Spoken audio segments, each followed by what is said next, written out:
ARY T V پر کسی ایک مفتی صاحب نے یہ مسئلہ بیان کر دیا کہ یہ جو ہم دعا کرتے ہیں اللہم انی لک صمت و بک آمنت و علیک توکلت و علی رزقک افطرت، انہوں نے کہا کہ یہ رسول اللہ نے افطار سے پہلے یہ دعا نہیں کی، یہ خلاف سنت ہے۔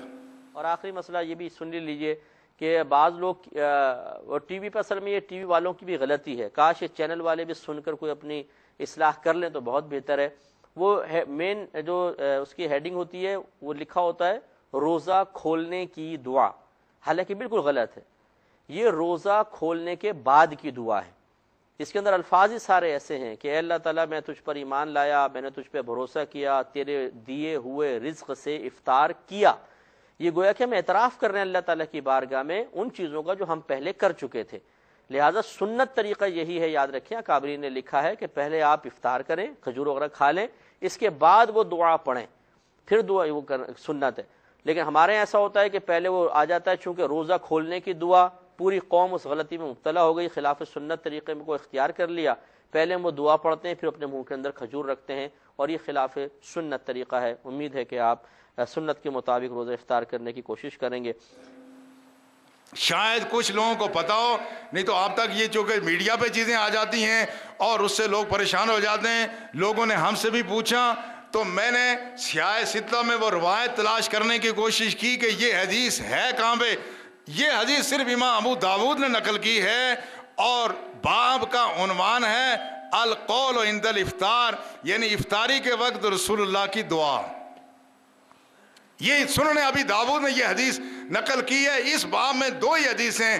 ایک حدیث وہ ہے جس میں رسول اللہ صلی اللہ علیہ وسلم جب آپ کچھ چیز نوش فرماتے، آپ کہتے ہیں ذہب الماء وابتلت العروق ووجب الاجر انشاءاللہ۔ تو رسول اللہ صلی اللہ علیہ وسلم جب کوئی ٹھنڈا مشروب استعمال کر دیں تو اس کے بعد آپ فرماتے تھے یہ پیاس ختم ہو گئی ہے، ہماری رگیں تر ہو گئی ہیں، اور اللہ نے چاہا تو ہمارا اجر بھی واجب ہو گیا ہے۔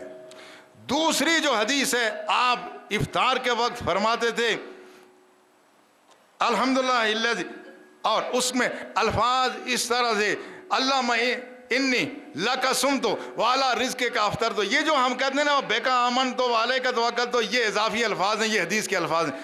اللہم انی لک صمت وعلی رزقک افطرت، یہ حدیث کے الفاظ ہیں، اور یہ امام ابو داود نے سنن ابی داود میں اس کو نقل کیا ہے۔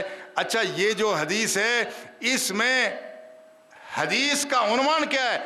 القول عند الافطار، یعنی افطار کے وقت رسول اللہ صلی اللہ علیہ وسلم کی دعا۔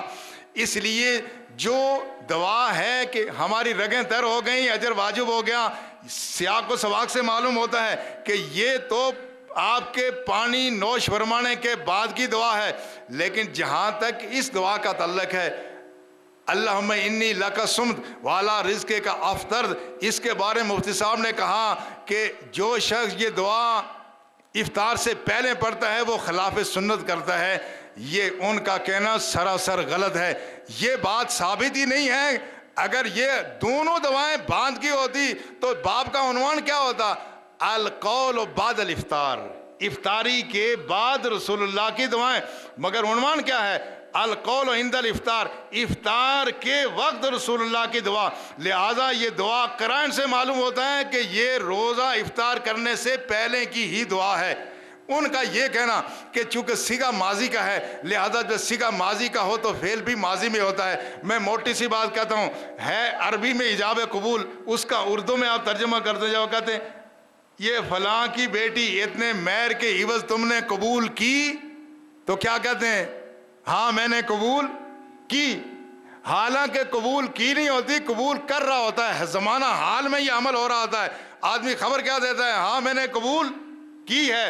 لہٰذا بلاغت کا اصول ہے، جب کسی چیز کا وقوع یقینی ہو تو اس صورت میں اگر ماضی سے تعبیر کیا جائے، کام مستقبل میں ہونے والا ہوتا ہے لیکن تعبیر اس کی ماضی سے ہوتی ہے۔